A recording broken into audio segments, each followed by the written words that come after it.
Hi, I'm Dr. Joanette. Today we're going to be baking a beautiful blueberry rhubarb cake.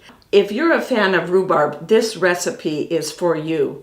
But make sure you watch all the way to the end so you don't miss my simple is smart tip for this cake, as well as my neuronutrition nugget about how good rhubarb is for your brain. Let's get baking.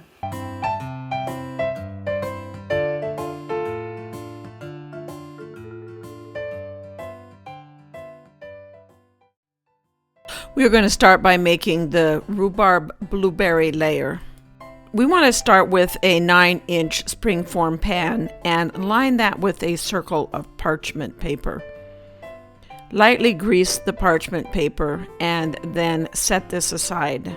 Next, combine 1/3 a cup of brown sugar with 1/3 a cup of white sugar, 2 tablespoons of instant clear gel, and 4 tablespoons of melted butter. Mix that all together. As the liquid combines with the clear gel, it's going to make a thick mixture.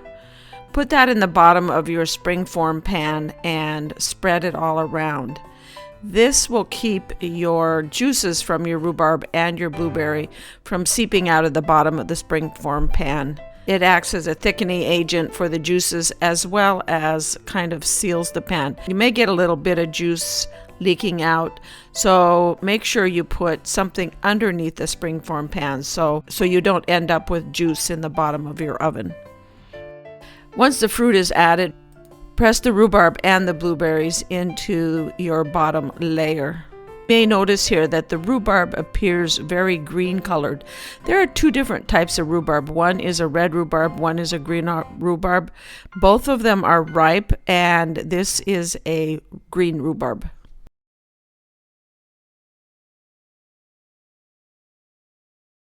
For today's neuronutrition nugget, we're going to talk about rhubarb.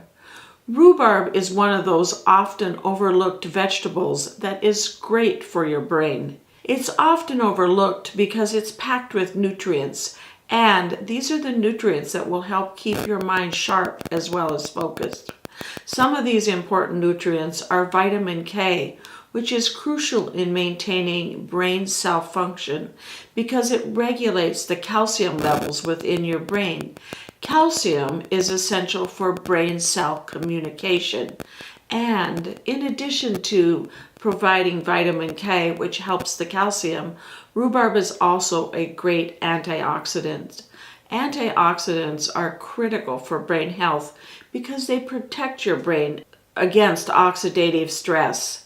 Oxidative stress is what damages your brain cells, and when your brain cells get damaged, you can't think as well, you can't learn as well, and you tend to be forgetful. These are just a few of the ways that rhubarb can help keep your brain healthy and functioning at its best. Now it's time to make the cake batter. This will go on top of the fruit layer. Start with a small bowl and add to 1.5 cups of all-purpose flour, 2 teaspoons of baking powder, and about 1/4 teaspoon of salt, just a small amount. Mix that together and set it aside.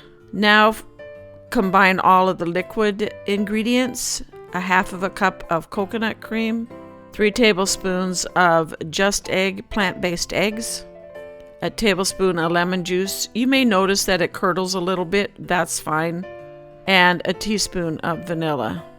Mix that all together and set it aside. In a medium bowl, you're going to combine 3 tablespoons of your vegan butter with 3/4 cup of white sugar. You can use either a soft or a firm butter. Both work fine. Take a mixer and cream that together. And next you're going to begin adding your flour mixture and your liquid mixture. You're going to alternate these 2 mixtures. You can start with the liquid mixture, add about 1/3 of it to the bowl, beat it in, add 1/3 of the flour, beat it in. After each flour and liquid additions, you want to go ahead and scrape the bowl and then finish adding the flour and liquid alternating. You will end with your last amount as the flour. Once the flour and liquid have all been added, go ahead and beat for a total of 3 minutes. You should have a nice thick batter at this point. Add it to your rhubarb and blueberry layer. Spread it out so it covers the layer. It won't be very thick. And put that in your oven. You want it to have preheated your oven to 350 degrees. Bake it for about 45 to 50 minutes. I usually end up baking it almost a full 50 minutes. You can test it with a cake tester to make sure that it is done in the middle. Once it's baked, remove it from the oven and let it cool about 15 minutes. 15-20 minutes. Once it's cooled, go ahead and rim the edge of it with a knife and then invert it on your serving plate. It should unmold very nicely. Loosen the springform pan, remove that, and then lift the parchment paper from the cake. You can see it's still steaming a little bit, so it is still fairly warm. Let it cool completely and serve it with some whipped cream. Enjoy your fresh rhubarb blueberry upside-down cake.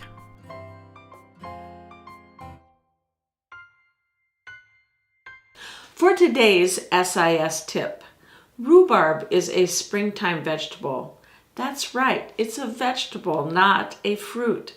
However, most often it is put in recipes that would traditionally use fruit, such as pies or tarts or cakes. Rhubarb is quite tart, so it goes great with things like berries.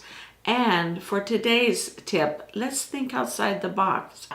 Traditionally, rhubarb is paired with strawberries.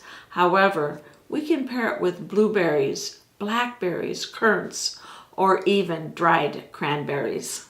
Thank you for watching. Please click that like button and subscribe. For this recipe, as well as other vegan or non-vegan recipes, go to growwithdrjoanette.com.